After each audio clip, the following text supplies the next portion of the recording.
Hello and welcome to a new episode of Nurburgring Blast. So this week we saw at the Frankfurt Motor Show and the Gran Turismo World Tour event the Porsche Taycan announced becoming to Gran Turismo Sport.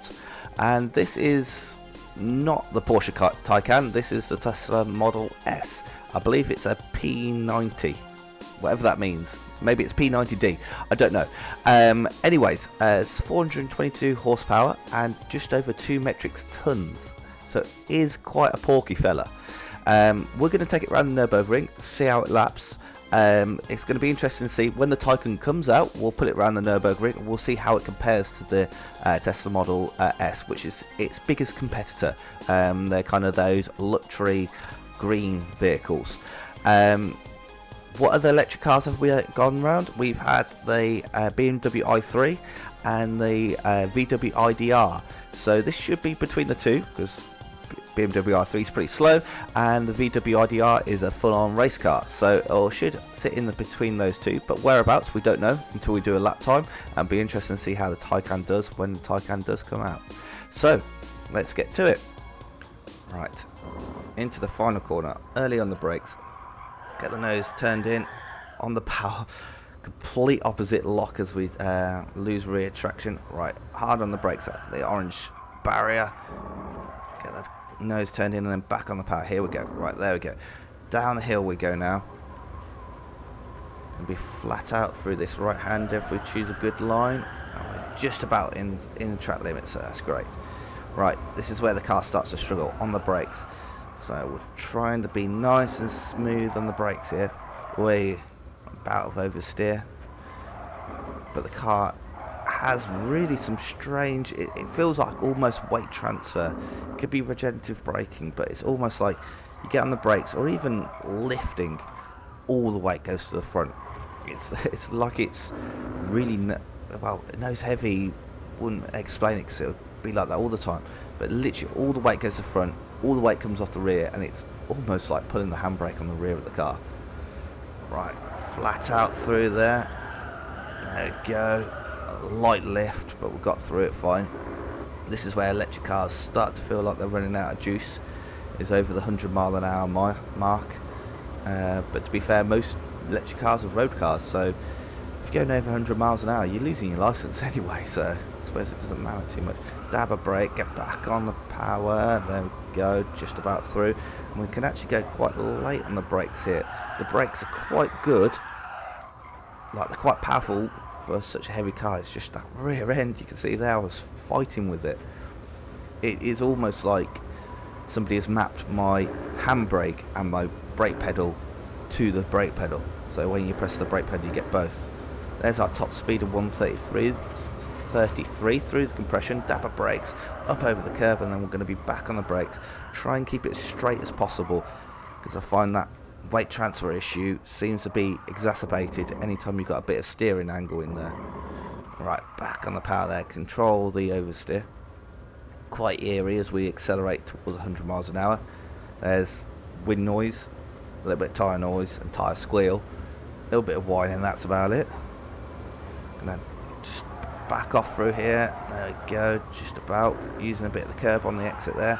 Again, you can see the rear end coming round, just about run with it. We'll abuse that curb there on the right hand corner as we do have a road car. Right, let's try and get this in and back on the power, there we go, nice and smooth.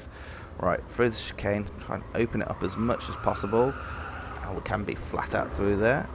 Right, brakes, see this is where you can't trust this car. You know what, sort out the brakes on this, and I reckon there's quite a bit of extra time there because you could just commit to and trust the car a bit more.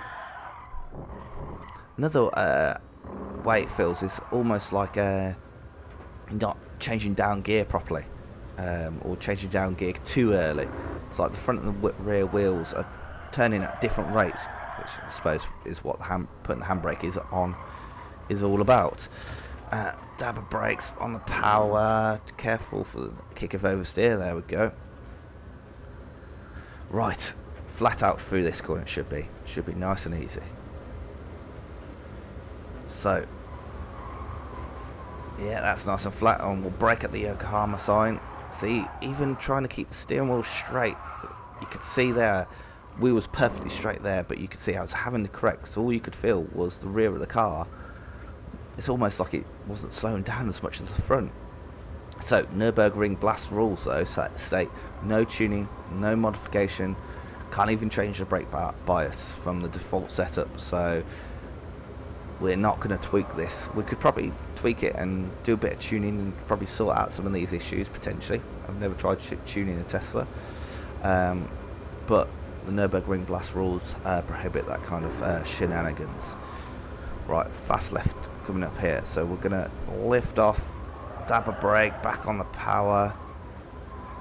Let's see, I just don't have the confidence in the car to take that kind of corner at any kind of faster speed than that, although we were at what, 96 miles an hour at the apex, so it wasn't exactly slow. Right, hard on the brakes again. You can see the car moving around, understeer, and then we're going to get back on the power. There we go, heading towards the carousel. So let's see how it takes this. We're quite high up, so we should be okay for bumps and the yumps of the carousel. Right, we'll dip it into the concrete, just try and keep a constant velocity, and then on the power, there we go, keep the car nice and straight. Right, I think this is where the car's going to struggle though. This is the roller coaster, the technical section, and this is all about balance and like momentum, getting a good rhythm through here. And with these brakes, it's going to be fairly sketchy. So I was on the brakes early there, lifting as we clip that curb there, and then dab a brake. You probably see, you think, oh, well, it doesn't look too bad driving through here. Well, that's probably because I'm having to take it quite easy and not push it as hard as I feel like I could I trust the brakes. Right, come on, and trust the rear end. I suppose it's not just the brakes, it's the whole rear end. Just, there you go, doesn't feel like it's connected to the front of the car. Feels almost like two different teams. Of one team's built the front end, one team's built the rear end, and they at no point have they spoke to each other. So up on all over the curbing on the exit there. Right, we'll brake early because we're gonna get on the power nice and early there. Abuse the curb on the exit. There we go.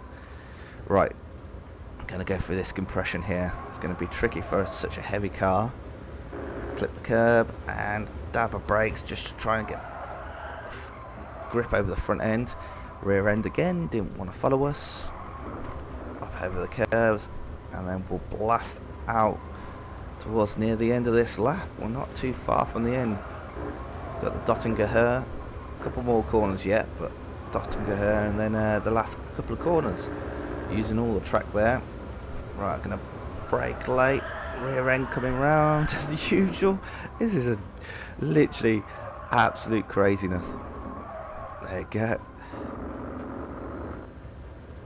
I think if you ever tried to drive, if you drove this Tesla like this around here in real life, it'll just scare that living bejesus out of you. Right, final two corners, we'll lift off. Rear end tries to come round as per usual, and then just try and get a good exit. There we go, completely flat since that oversteer moment, and then we're on to Dottingerher. This would be the bit where you stick on autopilot. In fact, Nürburgring is a public toll road. Has anybody ever done a full lap of the Nürburgring on autopilot in a Tesla? Because as a public toll road, surely, well, classed as a public toll road, you should be able to just stick it on, see the lines, and it drive. I wonder why that hasn't been done. I know Tesla's been to the Nürburgring, but they did a lap driving it. That's quite interesting. If it has been done, and I don't know about it, just let me know in the comments below, because that'd be quite interesting. See if it could handle a racetrack. It's got all the markings of a road circuit. Right, gonna get on the brakes early, because this rear end, oh god, there you can see. And then we'll meet the curb, back on the power, final corner coming up here. Dab of brakes, get the nose turned in, back on the power, come on, power, power, power, head straight towards the start finish line. There we go, across the line. So that is our third electric car around the Nürburgring. What kind of time did we get? An 8:22, so not amazing, not awful. We'll put it on the leaderboard in a moment, you can see how it does, and we'll see how it does against the Taycan when the Taycan comes out. But if you like that, like it. If you disliked it, dislike it, but if you're going to dislike it, let us know in the comments down below how we'll make it better, and we'll try and do that next time. Until the next video, see ya.